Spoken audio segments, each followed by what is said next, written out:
de Estudios Migratorios y de la Confederación Latinoamericana de Religiosos. Agradecemos a quienes han hecho posible este tercer volumen y a quienes hoy nos van a dirigir para poderlo asimilar. Pues damos la cordial bienvenida a la hermana Marlene Elizabeth Wilner, que nos dará su saludo. Igualmente continuará la hermana Daniela Canavina, secretaria general de la CLAR, dándonos su saludo.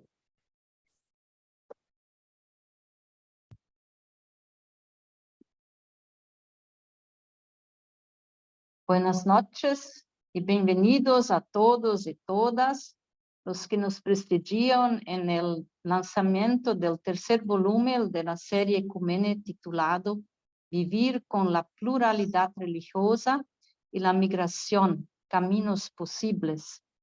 Vivir con la pluralidad religiosa.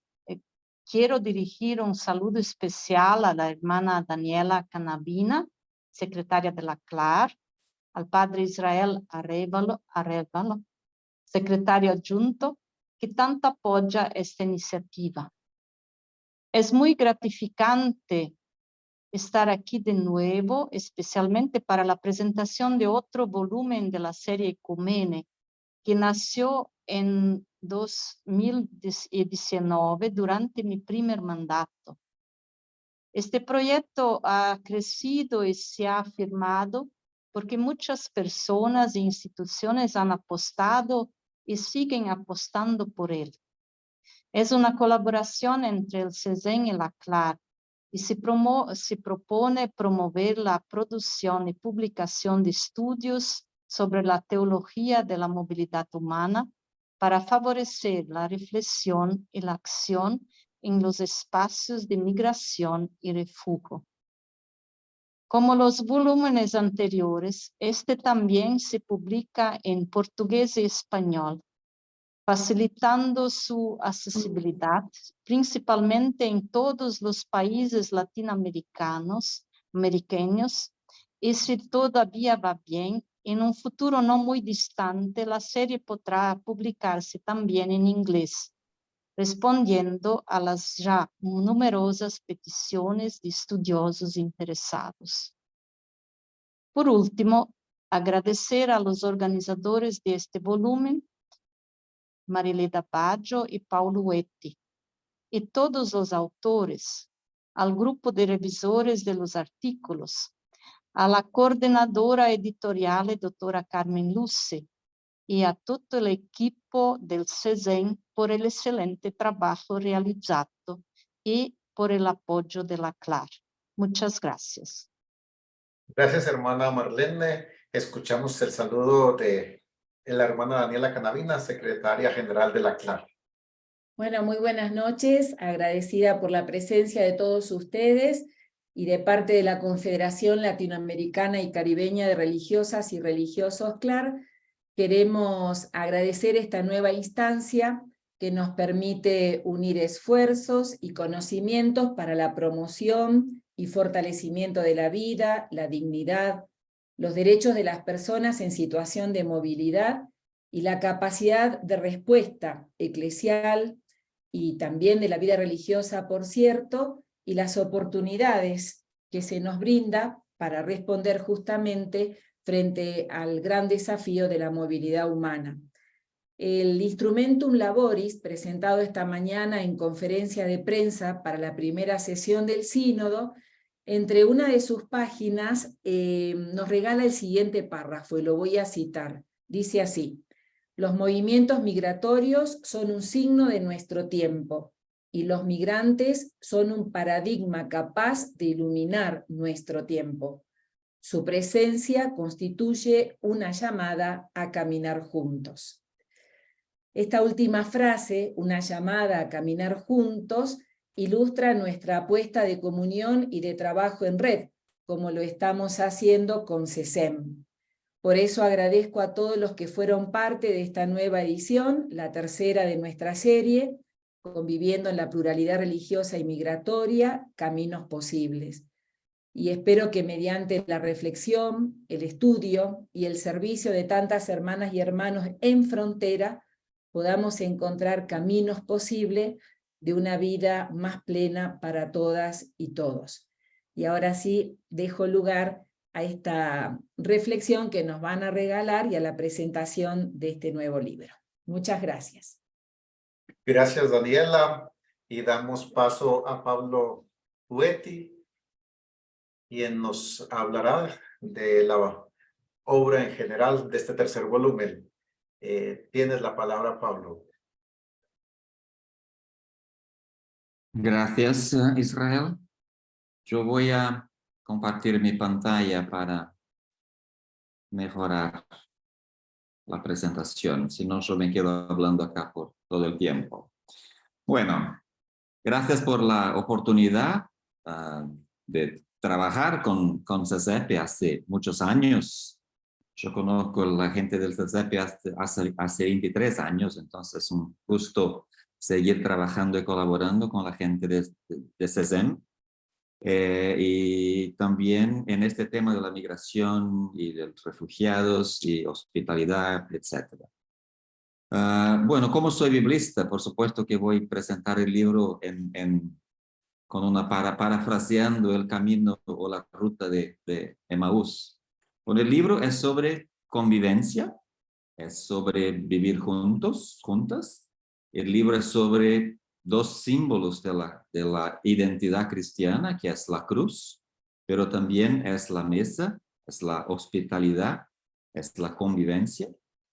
Y también es sobre nuestra realidad absolutamente sincrética, plural,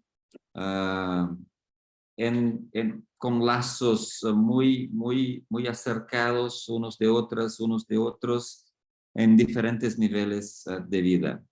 Y la idea es siempre, con esta serie, también con el trabajo que hacemos, sermos un pueblo de esperanza, sermos un pueblo de resurrección. Yo creo que quizás la mejor metáfora es somos llamadas a sernos comadronas, ¿no? De ayudar a que las cosas sigan. Entonces el libro, por supuesto, y esta serie, por supuesto, es un camino. Es un camino que hacemos juntos. Es un camino que está marcado por nuestros contextos y los textos que vamos a leer en el volumen respiran, transpiran y conspiran sobre esto, sobre nuestros contextos y sobre la revelación de Dios. Y creo que más importante es que Dios nos pide hacer, que Él nos demanda a actuar, ¿no? A hacer nuestro ministerio. No, siempre el volumen es, bueno, somos latinoamericanos, muchos de nosotras y nosotros, entonces el método ver, juzgar y actuar está en nuestro trasfondo. Entonces también los libros que estamos compartiendo y este también, este volumen, ¿no? Siempre empezamos por entender y comprender y analizar la realidad. Por supuesto, los textos, los autores y autoras están muy interesadas, hicieron un esfuerzo muy grande de acercarse y participar de la ruta. Yo creo que todos los textos transpiran esto, no es de gente que está afuera, es de gente que está en el camino con, no en nombre de o por, pero sí en el camino con. Y los lectores y lectoras verán que hay desde los primeros capítulos el enfoque es bíblico y teológico. Creemos que esto es importante subrayar para mirar un poco nuestra identidad. Estamos escuchando, estamos siendo desafiadas por la palabra de Dios que está en la Biblia y por la palabra de Dios que se revela en nuestros contextos, ¿no? La gente en sus viajes, la gente que migra, afronta siempre dificultades, pero es también gente de esperanza, es gente que no desiste, por eso sigue caminando. Es gente que sueña con un futuro mejor, dada su confianza en su experiencia de la divinidad. Estos los autores y autoras expresan muy bien. El camino se hace junto y antes, como hoy, Dios camina paso a paso con su pueblo. Esto puede ser noticia vieja, pero el obvio siempre es bueno decir. y decir muy alto, porque hay gente que quiere secuestrar esta teología, que Dios camina paso a paso con su pueblo. Donde está el pueblo, Dios está, junto con. Ese es el hilo conductor de todas las tradiciones bíblicas que tenemos. Hasta la vida de Jesús de Nazaret, con sus incuestionables gestos de acogida y hospitalidad con la gente extranjera. Gestos estos que son políticamente una afronta al sistema dominador e imperialista, acciones que son un desafío, un reto para sistemas de opresión, sistemas de homogenización, sistemas de exclusión. Es sobre el privilegio y la exclusión. Entonces, nuestro volumen quiere también discutir esto, ¿no? Las palabras que guían la grande parte de los capítulos siguientes son, como ustedes van a leer, inclusión, exclusión y sus derivados o sus diferentes formas, retomando la vida y las acciones de las religiones y de las iglesias, especialmente de la Iglesia Católica Romana. Las reflexiones están muy alrededor de la presencia y de las acciones buenas y o malas de las iglesias, y en nuestra América Latina, mayormente la Iglesia Católica Romana, por ser ella una iglesia hasta hoy un poco dominante en nuestro contexto. Y muchas veces que actuaba en consonancia o siendo la contraparte del Estado en el sistema de opresión y de exclusión. Pero no sigue siempre así. Entonces ustedes van a mirar que los otros términos muy fuertes que se destacan en los capítulos siguientes son hospitalidad. Nosotros somos llamadas a sermos hospitales, hospitaleras, a sermos comunidades que sanan, a sermos iglesia que es misericordia, que tiene su corazón cerca de la gente que sufre, y la palabra convivencia, vivir con, compartir. Estas son características fundantes de nuestras espiritualidades y de nuestras teologías, hoy día extremadamente desafiadas, y hay mucha gente que está trabajando contra esto. Por eso es muy importante subrayar que son características fundantes de nuestra espiritualidad, de nuestras teologías. Las autoras y autores destacan que el mundo de las migraciones permite la interacción de culturas, lenguas y otros bienes humanos, y en consecuencia una mayor abertura a las convivencias humanas posibles, armoniosas, respetuosas y florecientes. O sea, es posible, y nosotros queremos con este volumen accender este fuego y iluminar el camino para que estas palabras y estas acciones de hospitalidad, de acogida, que son un desafío al sistema de privilegio imperialista, colonialista de unos pocos que todavía enfrentamos. Y esto siempre es alrededor de nuestra vivencia y de nuestra experiencia de Dios en la comunidad. Entonces espero que ustedes se alegren con esto y puedan compartir, decir y publicar y decir cómo es bueno leer y mirar todas las historias que vamos a escuchar leyendo los textos. Y por supuesto, gracias a los autores y autoras, todas. Acá están un listado de los textos que vamos a encontrar. Brasil como ruta de recepción, elaboración y exportación de flujos religiosos, racismo e migración, la acción de Jesús en tierras extranjeras y la convivencia en la pluralidad religiosa y migratoria, una investigación del texto de Marcos, del alejamiento a la cercanía al extranjero, según algunas tradiciones bíblicas,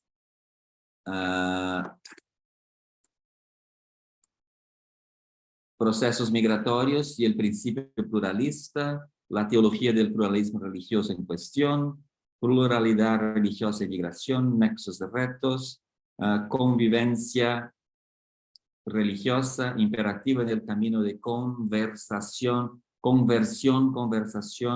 y a la transformación, del exclusivismo al pluralismo, hospitalidad, movilidad humana y convivencia fraternal, movilidad humana y pluralismo religioso, dinamismo, movilidad y juventud.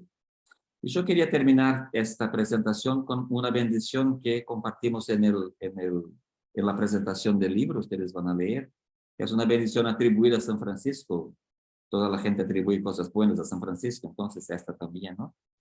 Que es: que Dios nos bendiga con la incomodidad ante las respuestas fáciles, las verdades a medias y las relaciones superficiales, para que podamos vivir en lo profundo de nuestros corazones. Que Dios nos bendiga con su indignación ante la injusticia, la opresión y la explotación de las personas, para que trabajemos por la justicia, la libertad y la paz.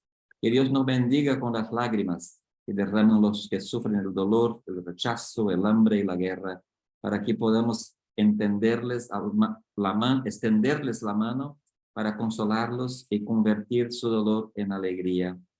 Y que Dios nos bendiga con una dosis de falta de juicio, para creer que podemos marcar la diferencia en este mundo, para que podamos hacer lo que otros dicen que no es posible, para traer justicia y bondad a toda la gente. Y José. Muchas gracias. Gracias a ti, Paulo. Sigue.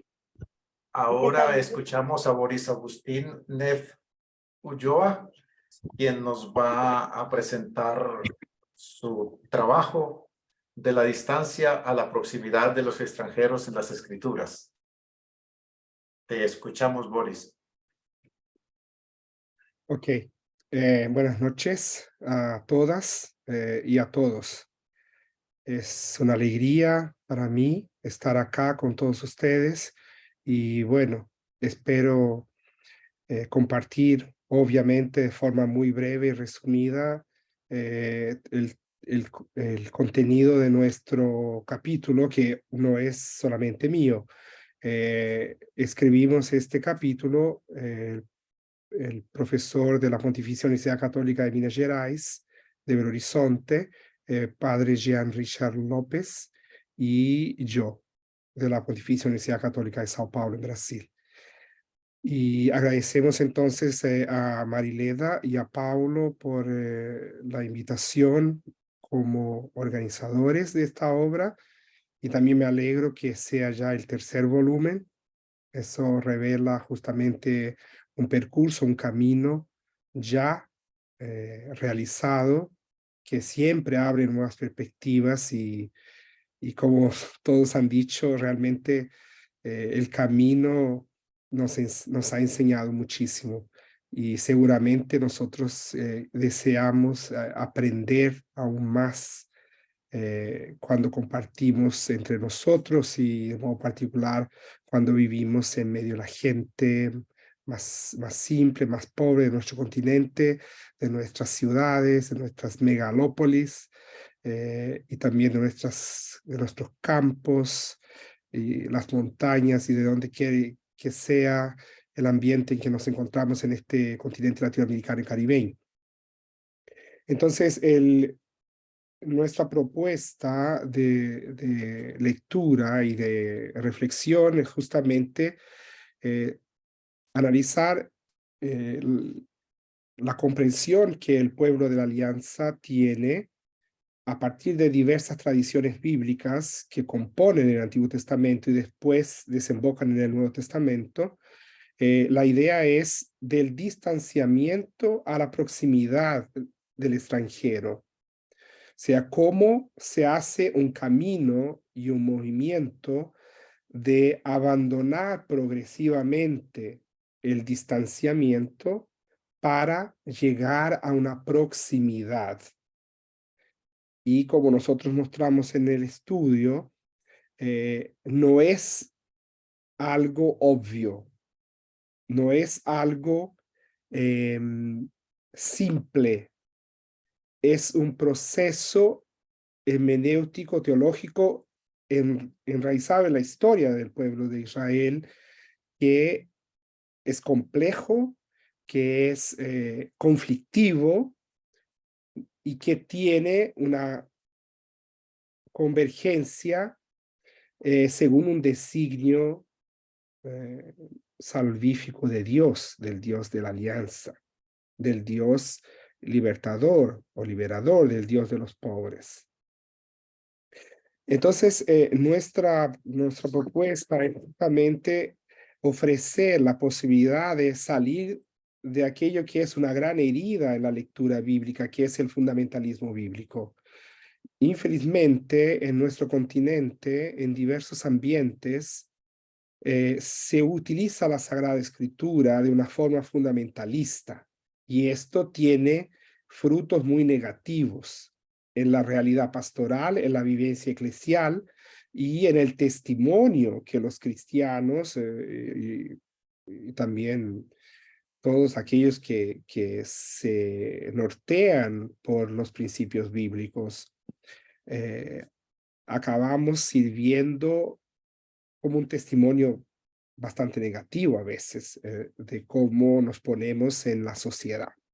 Entonces, nuestro objetivo es justamente ofrecer una reflexión que tenga en cuenta los diversos contextos y las diversas tradiciones que están presentes en el Antiguo Testamento, de modo particular, y después en el Nuevo, con el tema del extranjero y cómo Israel, los hijos de Jacob, los judíos, han vivido esa experiencia de relacionarse con los extranjeros, pero también, no solo eso, pero cómo los hijos de Israel han experimentado ser extranjeros, vivir como extranjeros en ambientes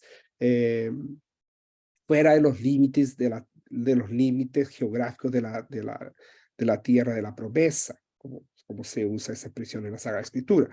Entonces, trabajamos cómo Israel va encontrando su identidad en la relación con su Señor en el contexto particular que se analiza en cada libro o en cada tradición bíblica.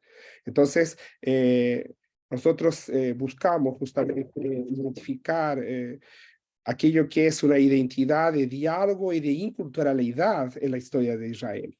Entonces, Israel se reconoce como un ser en su identidad colectivo, obviamente como pueblo, en sus relaciones con los pueblos extranjeros, sea en su propia tierra, sea como haciendo la experiencia de ser extranjero también. Y obviamente los grupos no son homogéneos. Entonces nosotros insistimos en el capítulo de que las tradiciones bíblicas no son homogéneas, no son todas iguales y similares. O sea, hay perspectivas distintas. Por ejemplo, cuando se trabaja y se analizan los textos del periodo exílico, posexílico, que es la gran parte de la Sagrada Escritura, que hace también una relectura de las tradiciones de los antepasados, hay que tener presente la experiencia que los judíos hacen en Babilonia y la experiencia que los judíos repatriados hacen bajo la dominación persa en Judá. Y ahí se abre también un nuevo capítulo que es la relación de los judíos que retornan a Judá con los remanecientes que no fueron exilados. Entonces, las perspectivas y los contextos y las experiencias que han tenido los que permanecen en Judá y los que son exiliados, que después son repatriados dentro de la perspectiva persa, que es justamente un estilo de dominación distinto del babilónico, pero no deja de ser también una dominación, y eso lo colocamos bien claro en el texto. Entonces, ¿cómo esa búsqueda de identidad en la relación con los pueblos extranjeros permite a Israel reconocer la voluntad divina y cómo Dios, el Dios de la alianza, le ofrece a su pueblo la posibilidad de encontrarse con él en la relación con los pueblos extranjeros? Entonces, Es interesante como la Sagrada Escritura nos muestra, por ejemplo, en un texto que nosotros analizamos en el capítulo, Levítico 19, por ejemplo, que pone el hermano del pueblo de la alianza en paralelismo con el extranjero. Y se utilizan los mismos verbos para afirmar la negativa del odio, o sea, no se puede odiar el hermano, pero el Levítico dice explícitamente, no se puede odiar el extranjero. Y asimismo dice, amarás al hermano de tu pueblo y amarás al extranjero. Entonces, Israel va comprendiendo a lo largo de su propio percurso histórico y de analizando la realidad que tiene que enfrentar en diferentes contextos, va identificando los señales de la revelación del Dios que tiene un pacto con él, de alianza, de misericordia, y que es invitación al pueblo de Israel a comprender quién es Dios, pero no de una forma intelectiva puramente, no solamente un conocimiento intelectual, obviamente no es eso, pero es cómo Dios actúa para que el pueblo pueda actuar según su Dios. Entonces, si Dios se utiliza también de extranjeros para revelar su voluntad, Israel también es llamada a reconocer la presencia de Dios en los extranjeros que conviven en su propia tierra o de los extranjeros que Israel convive mientras está en el extranjero, en la diáspora, en fin, en el exilio. Entonces, esa es la perspectiva y siempre recordando los orígenes de que Israel fue extranjero, ¿no? Israel es llamada a reconocer en su origen, fuiste extranjero y yo te amé, yo te escogí, yo te busqué. Y ahí entonces, en esa búsqueda de identidad y del lugar que Israel ocupa en la relación con los demás pueblos, en las tradiciones ya más posteriores al Nuevo Testamento, se nota y se subraya la convicción de que Israel, la elección de Israel no es para subrayar victoria y derrota o salvación, condenación. Pero la presencia de Israel en medio de los pueblos y en su relación con los extranjeros es un testimonio del Dios liberador y misericordioso. Entonces, ¿cómo Israel asume el actuar de Dios, del Dios de la alianza, que exige de su pueblo y le propone a su pueblo un comportamiento ético donde las categorías sociales y la exigencia de una ética social son determinantes para testimoniar la fidelidad a la alianza? Entonces, alimentar a los extranjeros entre todas las dinámicas de los empobrecidos sociales, como son los huérfanos, las viudas, que obviamente tocamos eso en el artículo, pero como el objeto era el extranjero, nos enfocamos justamente en el cuidado con el extranjero. Entonces, ¿cómo la Sagrada Escritura nos subraya esa necesidad de un diálogo intercultural para testimoniar la presencia de Dios y para testimoniar la alianza liberadora de Dios, no solamente en relación a su propio pueblo, pero en relación a la participación de las demás naciones, a los beneficios que Israel ofrece a la humanidad como un testimonio de aquello que el Señor le ha dado. Y de ahí pasamos a la última parte, donde se utiliza el texto de la parábola del buen samaritano en el diálogo de Jesús con el maestro de la ley, para justamente subrayar cómo en el Nuevo Testamento se acogen varias enseñanzas de la proximidad del extranjero al pueblo de la alianza, como también el evangelista Lucas, de modo particular, ofrece el testimonio de que el extranjero es el paradigma del actuar misericordioso de Dios. Entonces, es una revolución teológica. Infelizmente, en nuestras iglesias y en nuestros ambientes eclesiales muchas veces no se le da el valor y no se toma la fuerza que es la parábola del buen samaritano en el contexto del Nuevo Testamento, en el contexto de la obra lucana del Evangelio de Lucas y del libro de Hechos de los Apóstoles. Entonces, recogemos todas esas diversas tradiciones. También hay una parte del artículo que trabajamos justamente el texto, el Deutero Isaías y el libro de Ruth, pero obviamente aquí no tenemos tiempo de tocarlo. Y el artículo nuestro es una invitación como decía Paulo, a hacer el percurso del camino del pueblo de la alianza para que la experiencia del pueblo de la alianza y de los discípulos de Jesús sean para nosotros hoy una invitación también a abrir los ojos para la realidad y para encontrar la palabra de Dios en nuestras realidades. O sea, Dios no habla solo, porque nosotros cristianos sabemos que la palabra de Dios es más amplia que la Sagrada Escritura. O sea, Dios habla mucho más que en los textos bíblicos. Habla también en los textos bíblicos, ¿no? Y Dios y Jesús obviamente hablan hoy a su iglesia, y no solamente a su iglesia, hablan a toda la humanidad a partir de los contextos que los grupos humanos se encuentran en sus realidades concretas y los desafíos sociales y los desafíos de un testimonio auténtico del culto a Dios y las consecuencias que nosotros cristianos tenemos de dar un testimonio realmente ético-social de nuestra fe celebrada y proclamada.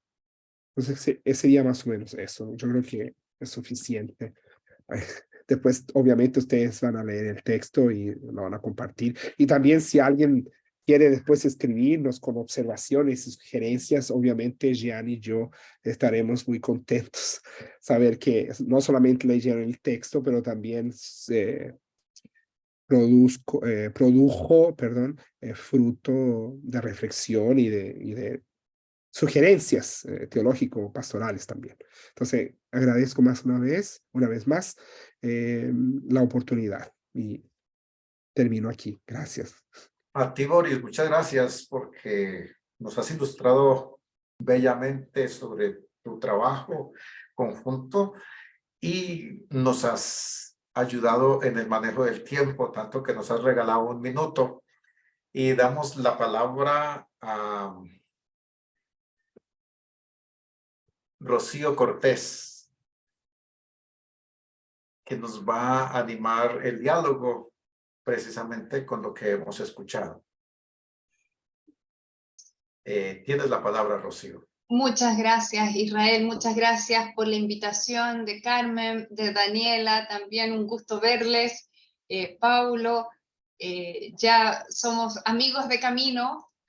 Yo fui parte del primer volumen de la colección y siempre es una alegría poder compartir con ustedes. No pude enviarles nada para pero a ver si en el futuro sigue siendo un tema que podemos seguir trabajando juntos. Quisiera simplemente destacar algunas de las ideas que presentó tanto Paulo como Boris. Como no sé si habrán alcanzado a ver, mi área de trabajo es el diálogo interreligioso y justamente desde ahí es que voy a quizás enfatizar algunos de los puntos que ustedes fueron tocando en sus brillantes presentaciones. Pablo hablaba de cómo este libro, cómo este texto promueve la convivencia, promueve la hospitalidad. Justamente, si hay algo que logra hacer este libro, este volumen, es traer la reflexión bíblica a los tiempos actuales. Cuando pensamos en la realidad migratoria, ustedes bien lo decían, y Paulo lo mencionaba como algo, o Daniela quizás fue quien lo dijo, que es parte de los signos de los tiempos actuales, que las olas migratorias son un fenómeno actual que tenemos que ciertamente hacerle frente. Sin embargo, cuando uno entra en el contenido bíblico, como bien lo hizo Boris, como también lo destacó Paulo, se puede ver que la experiencia migratoria ha sido una experiencia de toda la historia de la humanidad, moviéndonos de un lugar a otro por diversas razones, por buscar la tierra prometida, por buscar un mejor futuro, por tener que salir escapando de un lugar donde hay guerra, donde hay batallas, donde, o sea, finalmente vemos que por experiencias misioneras también al interior del cristianismo, tenemos experiencias de misioneros, misioneras saliendo de sus lugares de origen para transmitir la palabra de Dios. Entonces, el tener que acostumbrarnos a una nueva sociedad, el tener que aprender una nueva lengua, el tener que adaptarnos a nuevas costumbres, no es solo y no es exclusivo de estos tiempos, sino que, y ese es el ejercicio que bien hace este tomo y que me muero de ganas de leerlo, porque justamente nos devuelve esa conciencia de que la experiencia migratoria justamente es algo que compartimos como humanidad en la historia de nuestra humanidad. Bien mencionaba Boris también el hecho de cómo el pueblo judío busca su identidad en la medida que convive y coexiste con otros extranjeros y extranjeras. Eso también va a ocurrir tiempo más tarde, post-bíblico. Si hay algo que caracteriza al pueblo judío es su capacidad de adaptarse a nuevas sociedades. Hoy en día tenemos judíos de origen askenazí, por ejemplo, que son judíos de historia alemana, polaca, etc. Pero también tenemos judíos de origen sefaradita, que son los judíos justamente que vivieron en España. Entonces, vemos que si hay algo que caracteriza al pueblo judío, justamente tiene que ver con esa capacidad de adaptarnos, de adaptarse, de mantener por una parte, y eso quizá, Boris, tú nos podrás contar cuando yo me guarde silencio, pero ¿cómo logran ellos, y esta era una pregunta que me surgía, cómo logran convivir con la tensión que existe todavía en la población migrante, de, por una parte, mantener la identidad propia, las costumbres propias, la lengua, pero en un ambiente que es diferente, que habla otro idioma, un ambiente que tiene otras costumbres. Recordemos que hay prácticas del mundo judío que surgen justamente por el contacto con pueblos extranjeros, como con Babilonia. La circuncisión surge como una necesidad de distinción, justamente frente a un pueblo extranjero que tenía distintas prácticas. Entonces, ¿cómo logra? Porque esa pregunta creo, quizás Boris, tú con tu expertise en Biblia y en el Antiguo Testamento nos podrás quizás dar más luces, pero creo que el cómo el pueblo judío coexiste con la tensión entre identidad propia y el lugar donde se asienta, donde migra, donde debe vivir, nos puede dar luces también para nosotros poder acompañar comunidades migrantes. Porque esa tensión no es solo del pueblo judío. Esa tensión se vive día a día en familias, por ejemplo, que son de origen extranjero y que viven en lugares diferentes. Algunos lo saben, yo tengo una familia multicultural, mi marido es finlandés, tengo hijas, una nacida en Finlandia, la otra nacida en Estados Unidos. En mi casa se hablan ambos idiomas, un poco de inglés, un poco de finés, un poco de español, y siempre vamos visualizando esa tensión también, a ver, cómo se va construyendo la identidad de estas nuevas generaciones que se asientan en un lugar, pero que vienen con familias que traen toda una experiencia cultural distinta. Eso te lo voy a dejar a ti, Boris, a ver si nos puedes contar un poquito para que lo vayas pensando. Y a Paulo, que acaba de encender su cámara, también le tengo una pregunta para que comencemos o abramos el diálogo. Y tiene que ver con, tú dijiste que la mayoría de los autores de este libro, de esta versión de la colección del volumen, son latinoamericanos y hablan desde nuestro contexto. Yo me formé en Estados Unidos, el doctorado y el magíster en Finlandia, y cuando estuve en Estados Unidos me llamaba mucho la atención que había mucho trabajo acerca de migración, mestizaje, relación mayorías-minorías, porque es una zona donde ha habido tradicionalmente mucha migración.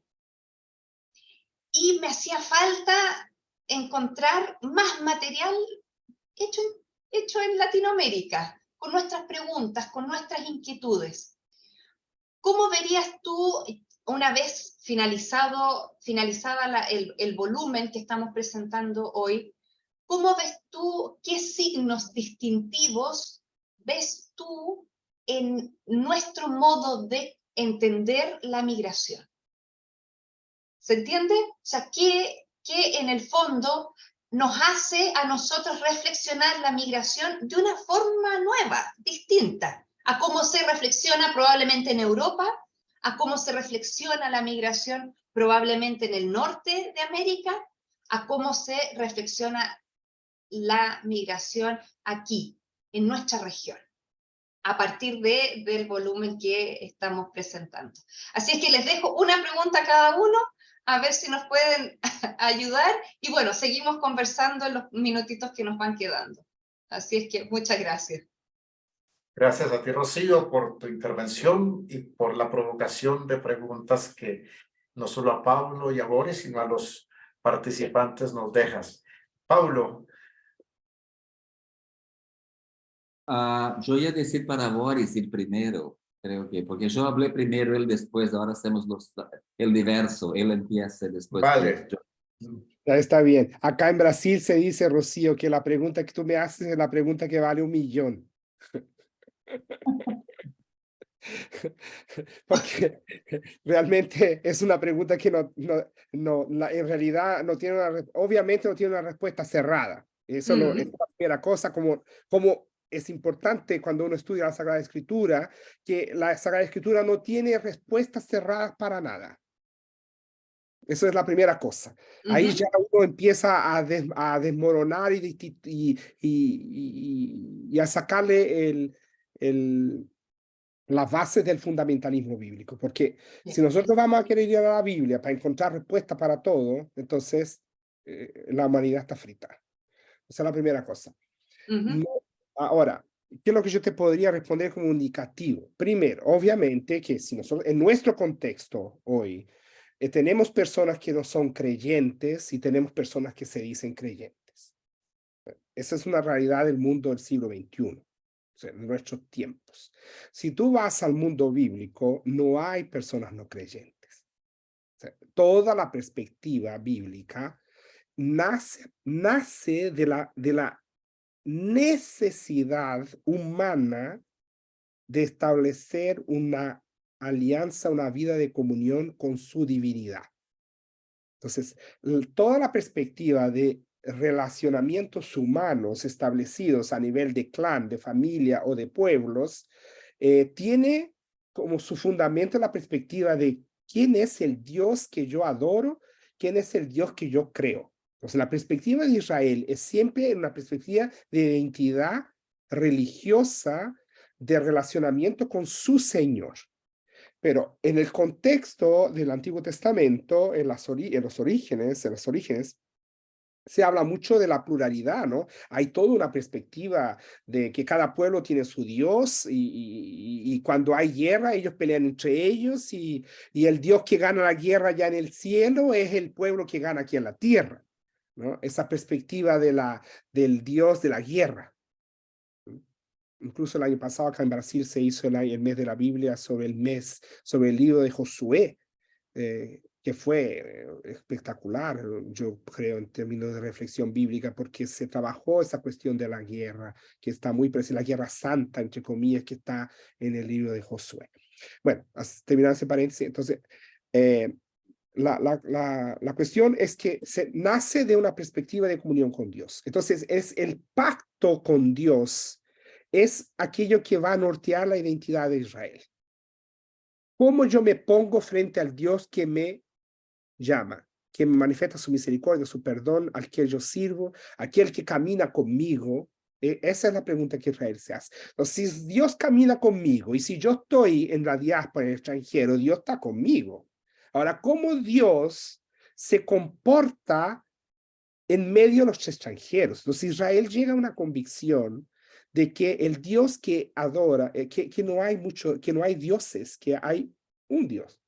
Y que el Dios que les ha dado la alianza y les ha prometido su tierra y que los ha sacado de la esclavitud del Egipto y que después los hace hacer un nuevo éxodo del cual no todos participan porque parte de Israel se queda en Babilonia y va a vivir otra experiencia religiosa que después se suma a aquellos que vuelven a Judá. Entonces, la perspectiva de la identidad en la relación con los pueblos y cómo Israel se coloca frente a los demás pueblos está enraizada en la comprensión que tiene de cuál es el Dios que adora y todo. Por eso que las tradiciones bíblicas tienen una convergencia, que es hacer la memoria de que Israel también fue extranjero y que sus padres también fueron extranjeros. Entonces, la origen es extranjera. O sea, no hay un pueblo puro. La Sagrada Escritura, y eso en las tradiciones de Israel, cuando hay algunas tradiciones que intentan forzar esa idea de que la nación es pura, brotan nuevas tradiciones que van a contestar y que van a rechazar esa comprensión de una raza pura, de una nación pura. Porque Israel se recuerda que ha vivido esa experiencia multicultural en su origen. Entonces, eso es muy importante, recordar los orígenes, recordar cómo Israel ha vivido esa experiencia de no tener tierra o de estar lejos de su tierra. Pero es algo que toca la piel, ¿sabes, Rocío? Yo también, tú contaste un poco de cada uno de nosotros, si fuera a contar un poco de su historia, todos somos mezclados, ¿no?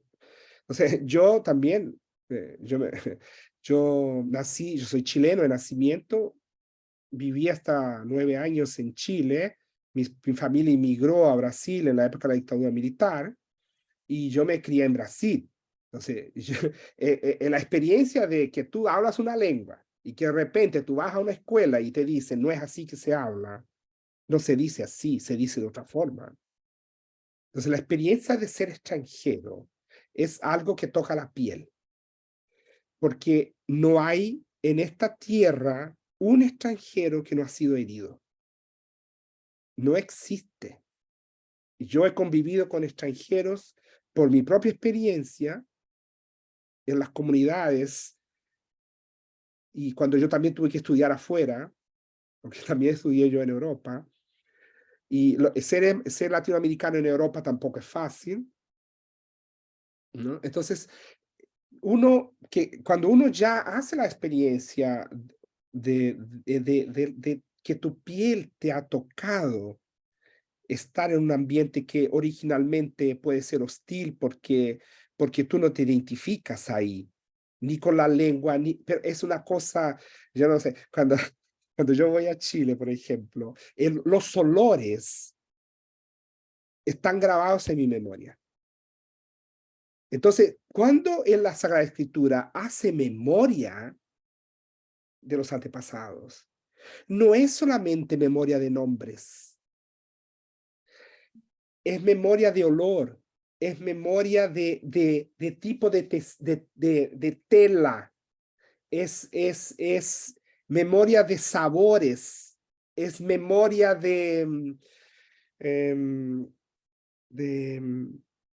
me olvidé la palabra en español. Sonidos, ¿puede ser? Música, sonidos y temperos, ¿cómo se dice en español? Cuando se hace con los condimentos.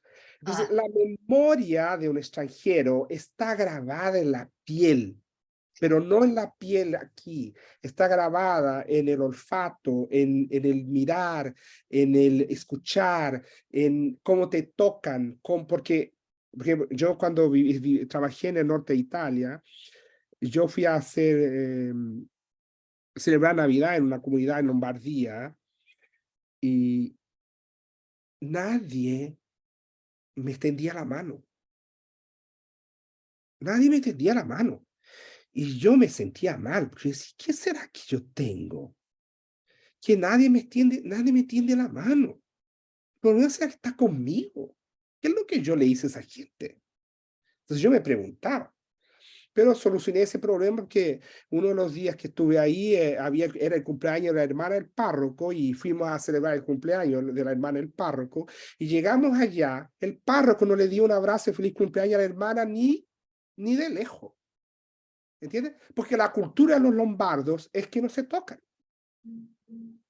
Entonces, eso no es malo ni bueno. ¿Entiendes? Y yo yo fui muy feliz en medio de los lombardos en el tiempo que trabajé ahí. Cuando yo entendí que ellos tienen otro modo de comunicarse, otro modo de transmitir afecto, otro modo de mirar, pero eso no significa que ellos nos miren menos o más. Entonces, cuando esa experiencia intercultural es liberadora, y es eso lo que el Antiguo Testamento dice.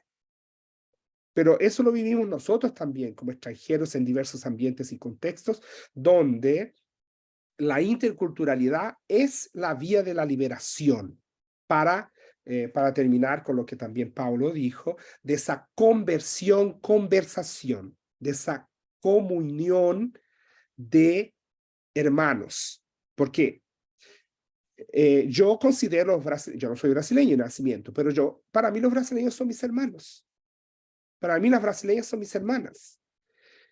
Los argentinos son mis hermanos. Los lombardos son mis hermanos. Esa es la liberación. Porque cuando la identidad, ella llega a un nivel importante, cuando tú consigues mirar al otro como hermano, como hermana. Es ahí donde se da el pacto nuevo de alianza que la Sagrada Escritura subraya. Entonces, por ejemplo, terminando, el samaritano, cuando se aproxima de aquel caído por el camino, él lo ve como hermano. Los que pasaron a lo largo lo vieron como cualquier cosa, menos como hermano. Y ese es el proceso que también está en el texto que Jean y yo. Entonces, disculpa, me alargué mucho, pero, en fin, creo que es por ahí la idea. Muy bien. Muy interesante, muchísimas gracias, muchas gracias, especialmente porque pienso que en tu presentación no hablaste del concepto de memoria y aquí sí tuviste oportunidad de referirlo, así que me parece muy interesante y algo para seguir repensando sin duda. Paulo, tenemos 2 minutos. Cuéntanos, ¿qué es lo que tú ves que es algo distintivo de este volumen? O de nuestro modo de ver la migración. Voy a ser breve. Creo que son cosas que nos hermanan Latinoamérica y Sudáfrica, que uno es el apartheid en sus diferentes formas, porque tuvimos apartheid y tenemos apartheid hasta hoy, acá en Latinoamérica y también en Sudáfrica. Y se acuerdan que el apartheid fue un sistema religioso propuesto por pastoras en una facultad religiosa de la Iglesia Reformada, ¿no? El apartheid es un discurso religioso, es un sistema religioso. Y todavía tenemos esto en Sudáfrica, pero también acá. Hay sistemas religiosos que todavía nos apartan, nos dividen, nos excluyen, nos hacen sentir menos, nos hacen sentir depreciados. Yo cuando hice mi doctorado no puedo citar ningún latinoamericano, porque en Europa se dice que, donde estudié, que nosotros latinos no hacemos ciencia. Entonces, este tipo yo hasta hoy, bueno, una cosa es esto, este sistema como el apartheid que vivimos. La otra cosa que nos distingue es nuestra experiencia de dictadura militar, que Estados Unidos y Europa nunca tuvieron. Claro. Muchos países tuvimos una experiencia de dictadura militar por décadas, y fue una experiencia violenta, es sistémica, estructural, y hasta hoy tenemos olores, sabores de cuerpos de este tiempo. No se murió y no es pasado, ¿no? Eso es algo que nos distingue nuestra manera de pensar, la piel, el cuerpo, esta experiencia. Y en términos epistemológicos, es el desarrollo de nuestro método, que también en Sudáfrica se desarrolló, que empezó en Bélgica, que es el método ver, buscar y actuar. Eso es un método fundamental que perpasa nuestro cuerpo también, en nuestros textos, nuestros escritos, nuestras memorias, la manera como nos acercamos y cómo expresamos. Y siempre estamos buscando esperanzar, hacer algo. No escribimos o no charlamos por el simple gusto de hacerlo o porque podemos hacerlo. No, hablamos, charlamos, escribimos para cambiar, para el cambio. Eso es algo fundamental, ¿no? Yo creo que eso es muy distinto en nuestra... No quiero competir con Estados Unidos, ni decir que es bueno o malo, es mejor o no, pero es algo que a mí es muy distinto. Yo viajo bastante por mi trabajo, yo trabajo en Londres por naturaleza, y estas experiencias que Boris tuvo, ustedes, yo también tuve, mi mamá es japonesa, ¿no? Y yo soy mezclado, eso es un problema. Entonces, esta experiencia, la manera como lidiamos con esto, creo que es algo muy distinto. Y creo que tuvimos la capacidad de pluralizar la teología. Creo que hoy no decimos más teología, o aún teología de la liberación. Decimos siempre en plural. Entonces, esta capacidad de acceder a pluralidad de teologías, que son todas liberadoras, pero son distintas de diferentes perspectivas, con diferentes cuerpos, con diferentes olores, color de piel, condimentos, etc. Creo que eso es muy distintivo entre nosotros. Gracias. Muchas gracias. Esperanzadora respuesta, también pensando en el último paso del método que se agregó posteriormente, el método ver, juzgar y actuar, que es justamente celebrar. Celebramos este encuentro, celebramos la posibilidad de encontrarnos, de reflexionar, de seguir pensando, de seguir soñando con un mundo o por lo menos una región más hospitalaria, que nos permita una coexistencia, una convivencia mucho mejor. Daniela, tú tienes aquí el poder y mandas esto, así es que lo dejo en tus manos, tú ves si hay espacio para más preguntas o si ya nos despedimos, porque estamos 3 minutos pasados. El poder está cedido a Israel, pero igual me gustaba retomar 2 frases que me conmocionaron. Cuando se dijo que Dios utiliza de extranjeros para revelar su voluntad, ¿no? Y que los extranjeros testimonian al Dios liberador. Y un gran desafío por cuantos migran por nuestras tierras, cuantos se sienten extranjeros, aún en su propia patria. Y también pensar que Dios camina con su pueblo, por lo tanto Dios se hace tan migrante como tantos migrantes, ¿no? Y bueno, todo esto nos hace pensar, nos hace honrar la vida de tantos religiosos, religiosas, desde la CLAR lo sabemos muy bien, que están sirviendo en distintos lugares de nuestro continente, en lugares de fronteras, a los pueblos o a tantos hermanos y hermanas que migran buscando mejores condiciones de vida. Entonces, gracias por todo, la verdad que da ganas de sumergirnos en este libro y en las series que han precedido este libro también, y la que vendrá, que va a tratar sobre la vida religiosa en estos espacios. Creo que ahí en el chat estuvo, la vida consagrada latinoamericana a través de los clamores de las migraciones forzadas. Así que una gran tarea tiene la CLAR para poder brindar un buen aporte. Israel, la palabra es tuya. Gracias, Daniela, gracias a quienes hicieron posible este encuentro y sobre todo que nos ensancharon la mente, el corazón, nuestros sentidos, la capacidad de hermanarnos no solo por lo que pensamos o hacemos, sino por lo que comemos, por lo que sentimos, por lo que olemos, porque la cultura y la experiencia nos la hicieron comprender por todos los poros. La transpiramos. Gracias. Yo quiero resaltar esa expresión. La interculturalidad es la vía de la liberación que construye fraternidad. Y bueno, para no desvirtuar lo ya dicho y los efectos producidos, demos gracias a Dios